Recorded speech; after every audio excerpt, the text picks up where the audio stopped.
Good morning and welcome to the Breakfast News on Rajya Sabha TV. I'm Aishwarya Kapoor. Well, Prime Minister Narendra Modi reviewed the work done by his ministers yesterday. There was this Council of Ministers meeting that happened late in the evening, and after the meet, now Prime Minister Modi has said that this will happen every 3 months. Such a review meeting will happen every few months. Well, that is the big story that we'll be tracking today. Also in the top international news, we take a closer look at all the fallout after the Brexit vote, and also in the sports news we take a look at the Wimbledon as well as the Euro 2016 Championship. There has been a major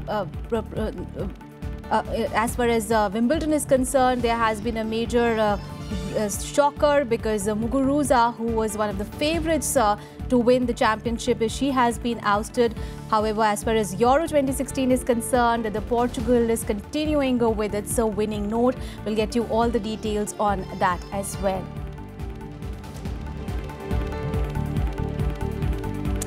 But let us take a look at the headlines first. Prime Minister Narendra Modi reviews work done by his ministers, says this will happen every 3 months now. World Bank commits $1 billion for India's plan to upgrade solar capacity, backs efforts to raise solar power by nearly 30 times by 2020.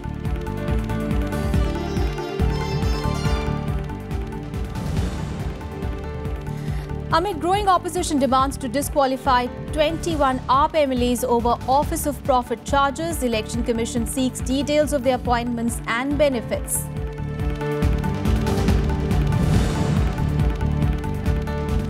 Brexit campaigner Michael Gove throws his hat in the ring to be Britain's next Prime Minister, but Boris Johnson says he won't run for the top post.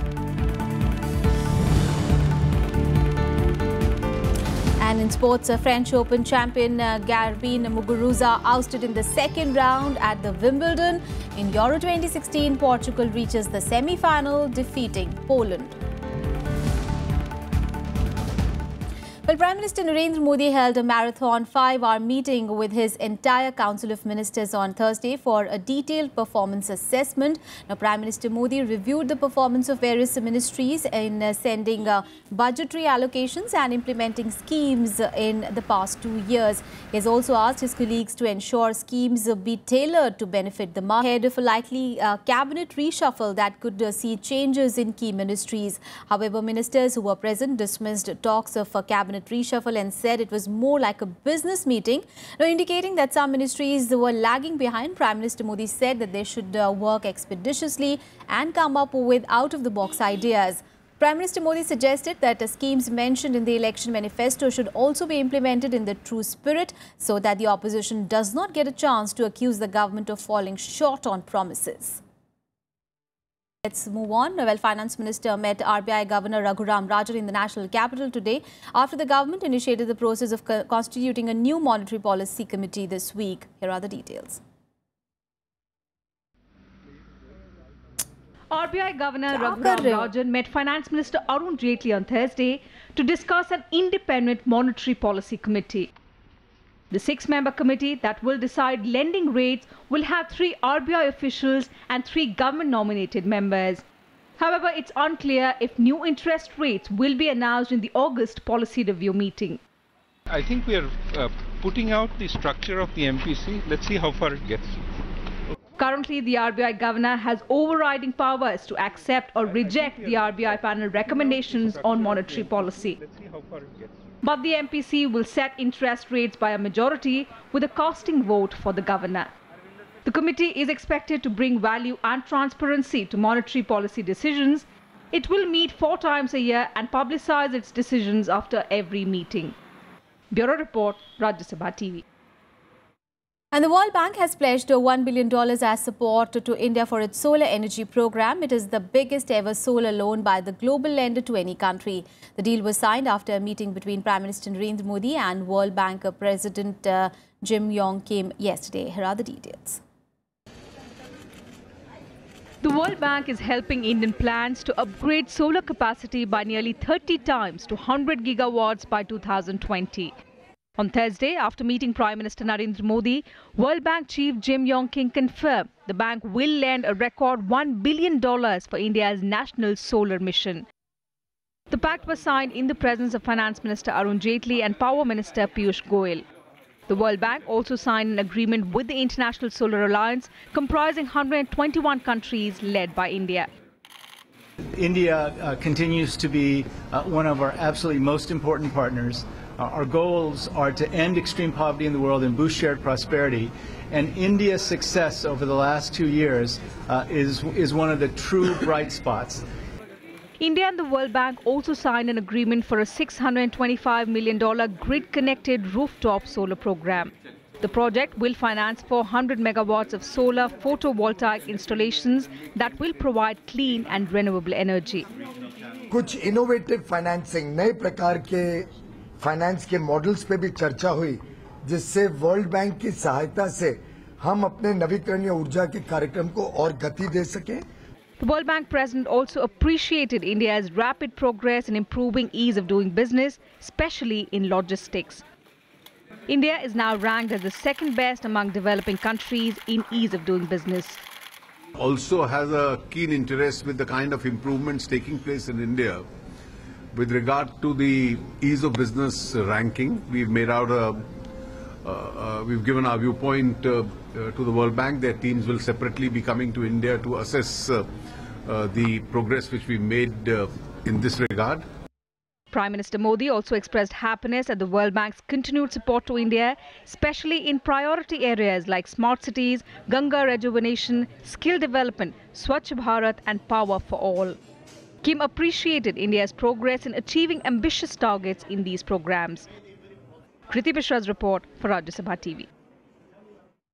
Now, news from the national capital. Amid Office of Profit allegations against 21 AAP MLAs appointed as parliamentary secretaries by the Delhi government, the Election Commission has sought details of the appointment from the Chief Secretary. The Election Commission wants to formulate its opinion ahead of giving the MLAs a personal hearing on 14th of July.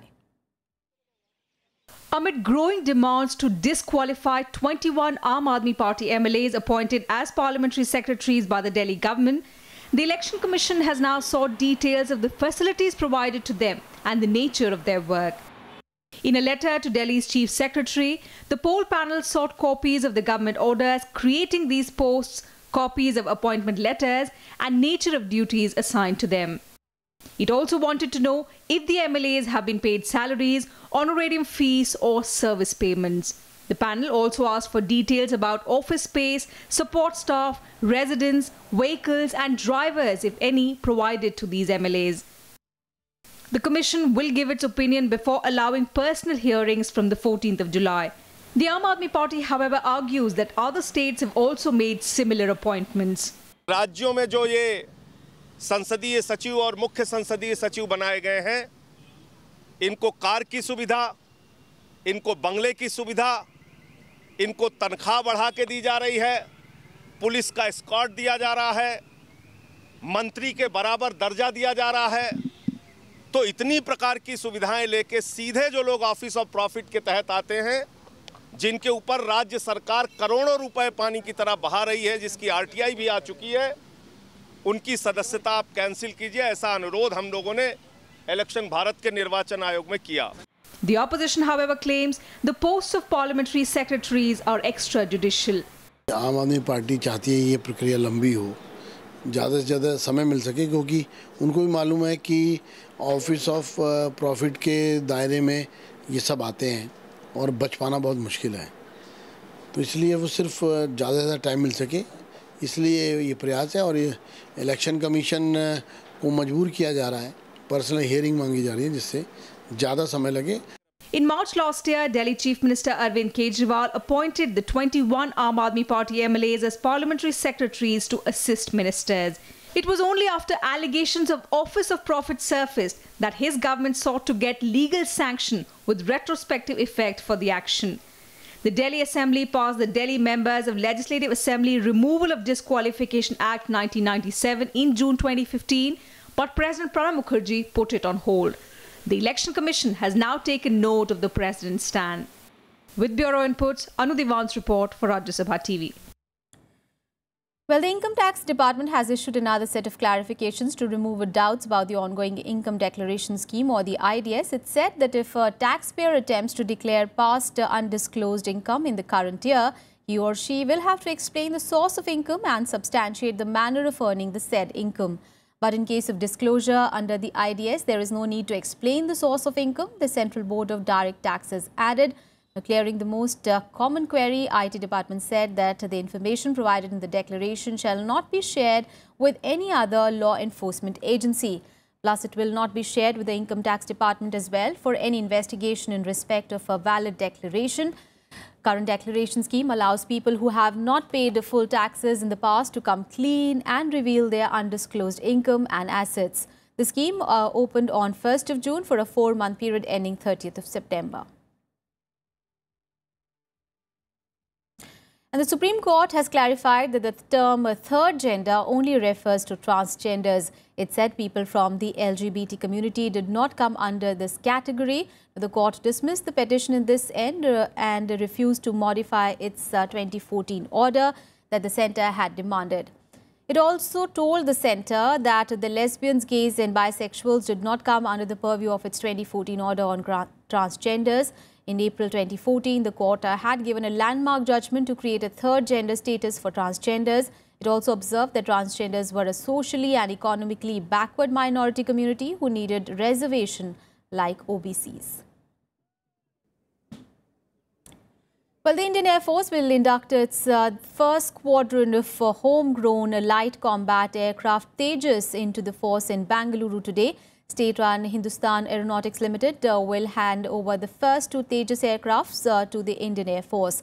The 2 aircrafts will make up the Flying Daggers 45, the name of the first squadron of the LCA.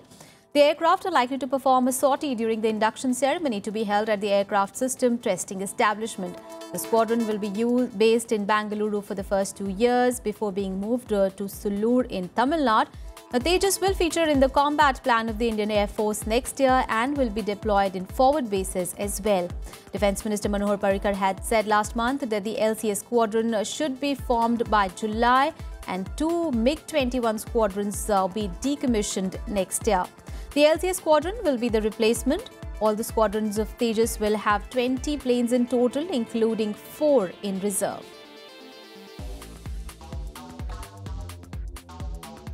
Well, Pakistan has asked India to provide more proof to complete the 26/11 Mumbai attack trial in which LET operations commander Zakir Rahman Lakhvi and 6 others are accused.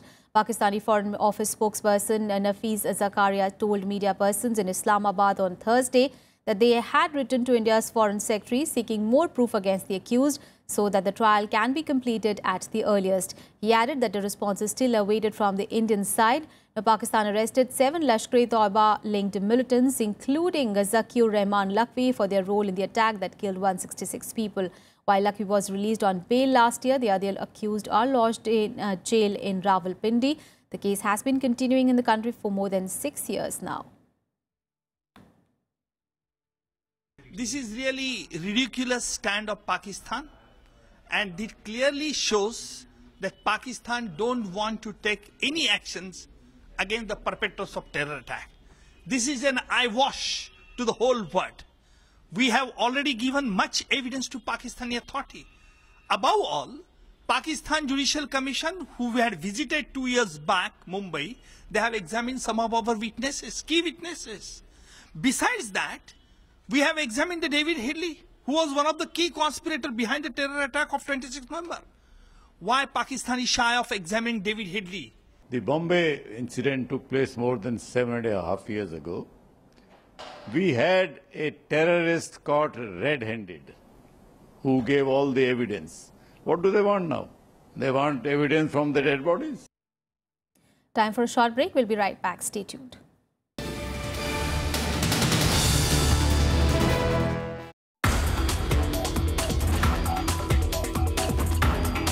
Like we talk about a Earth, Mars mission or a Venus mission or a Moon mission, it's the time to get into an Earth mission. The global issue that we are still short of predicting earthquakes. We strive to do is In the event of an earthquake, how to minimize the loss, first to human lives and next to the property. Watch Eureka with Dr. M. Ravi Kumar, Director General, Institute of Seismological Research, only on Rajya Sabha TV. Well, the Conservative leadership race to succeed David Cameron has narrowed down to 5. Now, Theresa May, Michael Gove, Stephen Crabb, Andrea Leadsom and Liam Fox are in contention to become Britain's next Prime Minister. Now, former London Mayor Boris Johnson shocked many when he withdrew from the race on Thursday. Race for Britain's Conservative Party leadership has intensified. On Thursday, Brexit supporter and former Mayor of London Boris Johnson surprised many when he said he did not want the job. But his ally in the Brexit campaign, Michael Gove, suddenly announced his candidacy. This is our chance to think globally again, to lift our eyes to the horizon, to bring our unique British voice and values, powerful, humane, progressive, to the great global forums without being elbowed aside by a supranational body. That having consulted colleagues and in view of the circumstances in Parliament, I have concluded that person cannot be me. We need, leading the Conservative Party and the country at the moment, someone with experience at the highest reaches of government. We need someone who believes in the British people's verdict that they delivered last week. Nominations for the Conservative Party leadership have closed now, and apart from Gove, 4 other candidates are competing to replace David Cameron. Home Secretary Theresa May, who backed staying in the EU, is favoured to become the Prime Minister. The other contenders are Stephen Crabb, who also backed to remain, Liam Fox, who backed leaving the EU, and Energy Minister and Leave campaigner Andrea Leadsom. The winner of the contest is set to be announced on 9th of September. Brexit means Brexit. The campaign was fought, the vote was held, turnout was high, and the public gave their verdict. The country voted to leave the European Union, and it is the duty of the government and Parliament to make sure we do just that. Meanwhile, the opposition Labour Party is also in turmoil, with leader Jeremy Corbyn facing a coup from his own MPs amid criticisms he campaigned poorly to keep Britain in the EU. Corbyn has weathered a mass of defections from his team and overwhelmingly lost a no-confidence vote by Labour MPs on Tuesday, but he is refusing to resign. He is expected to face a formal challenge from his MPs once a rival leadership candidate is chosen. Whatever now takes place in our party, politics should be conducted in a decent manner. When I stood for the leadership last summer, I called for a kinder, gentler politics. Sadly, I have to report that is still work in progress. Meanwhile, EU continues to press the UK to invoke Article 50 to start the formal disentanglement proceedings. The IMF also warns that the uncertainty over Britain's looming departure will dampen near-term economic growth for the UK and the rest of Europe and affect output globally. Bureau Report, Rajya Sabha TV. At least 40 people were killed and nearly 60 injured when 2 suicide bombs targeted 5 Afghan police buses in Kabul on Thursday. Well, the attack occurred at around midday in Kal Haider Khan area on the western outskirts of Kabul. The buses were reportedly carrying about 200 cadets and new graduates from police training center in neighboring Wardak province in central Kabul. 1 bus was destroyed and 4 buses and several civilian vehicles were also damaged in the attack. The Taliban has claimed responsibility. Afghan President Mohammad Ashraf Ghani has strongly condemned the incident and has ordered a thorough investigation into the case. یک انفجار صورت گرفت، انفجار بسیار کوچک بود، یک انفجار بود کم. اما یک 10 دقیقه یک چند ثانیه که گذشت، یک 5-6 ثانیه گذشت که دیگه انفجار شد. از اونجا برآمدیم از خانه که به دست یک پلیسای برادر ما به دست یک طرفا 4 طرف میدوه.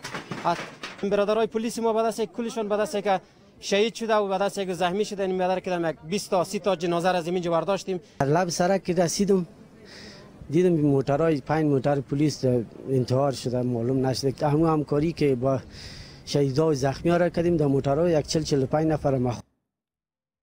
Now, a series of American airstrikes killed at least 250 Islamic State fighters driving in an convoy outside Fallujah on Wednesday. The strikes come after the triple suicide bombings at Istanbul's Ataturk airport that killed at least 43 people, where Islamic State is considered the prime suspect. Bombs detonating over the city of Fallujah. The deadly strikes killed at least 250 suspected Islamic State fighters on Wednesday. 40 vehicles were destroyed in the attacks by US-led coalition aircraft. The strikes were the latest setback suffered by the terrorists in their self-proclaimed caliphate of Iraq and Syria. لحد الصباح دمرنا أكثر من 138 عجلة بما فيها وقتل ما فيها وتركوا جثثهم وقسم جرحاهم أخذوهم معاهم. هذه العملية في الحقيقة هي كسر الظهر. The US-led campaign against the Islamic State moved up a gear in recent weeks with a victory in Fallujah. An alliance of militias also launched a major offensive against the terror group in the city of Manbij in northern Syria. The group's territorial losses, however, don't diminish the Islamic State's ability to strike abroad. Turkey bore the brunt of a triple suicide bombing by suspected Islamic State gunmen who killed 41 people at Istanbul's main airport. Bureau Report, Rajya Sabha TV. More international news now in World Wrap. The Turkish government says 3 suspected Islamic State suicide bombers who killed 44 people in a gun and bomb attack at Istanbul's airport this week were from Russia, Uzbekistan and Kyrgyzstan. Turkey, who blamed the militant group for the attack, carried out raids across the country on Thursday, detaining 13 people in connection with the attack.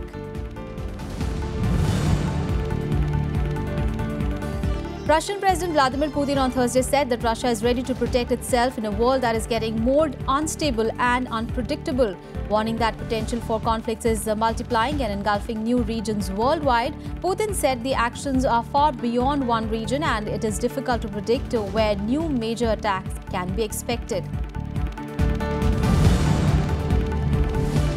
In a report released on Thursday, the US Navy has said that American sailors who were detained in January gave sensitive information to their captors while held at gunpoint by Iran's Islamic Revolutionary Guard Corps.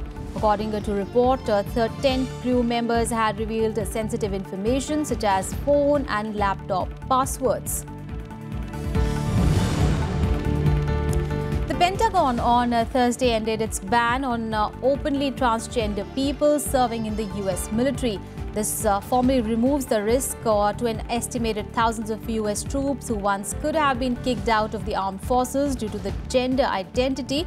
Defense Secretary Ash Carter said that within 90 days, the Pentagon would create a guidebook for commanders on rules regarding transgender service members and medical guidance to doctors as well. On to some sporting action, and after 2 days of weather interruptions, day 4 was fairly clear with a brief spell of showers at the Wimbledon. Now, top seeds Andy Murray, Agnieszka Radwanska and Eugene Bouchard all eased into the third round with easy wins. But the big upset of the tournament was the ouster of world number 2 and current French Open champion Muguruza.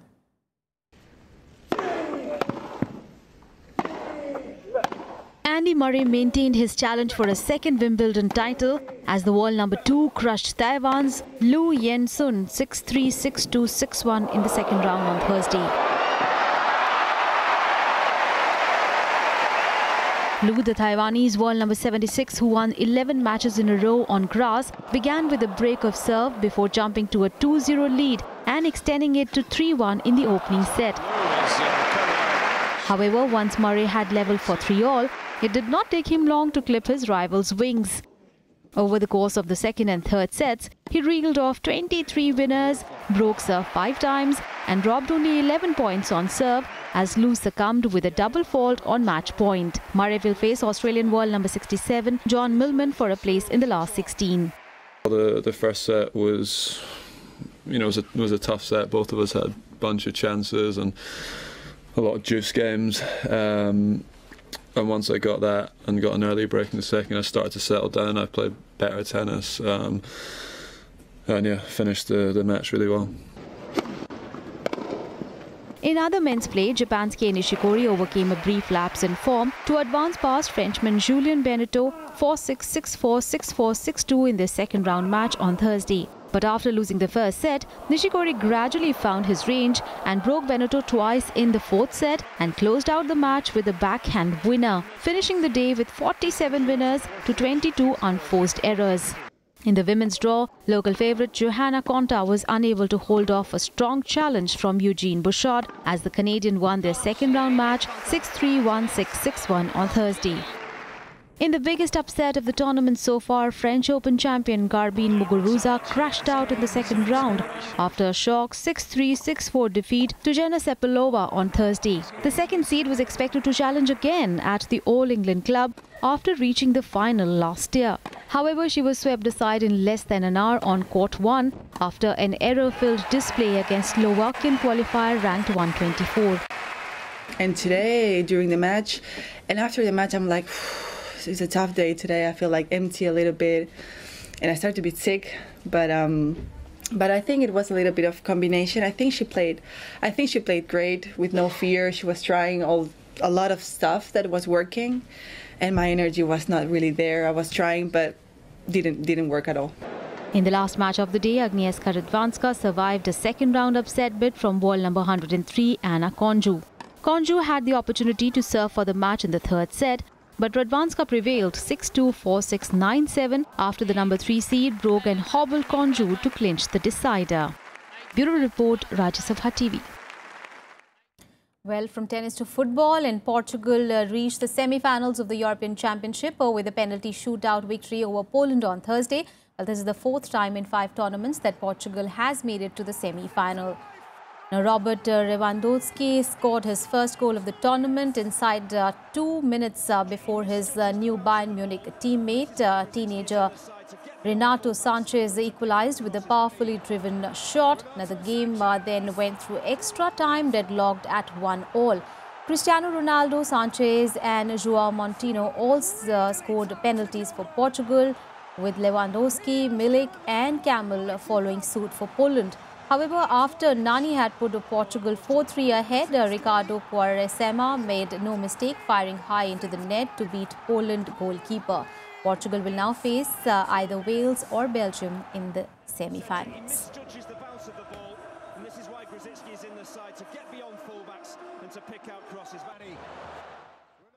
That's all in this news bulletin. Thanks for watching.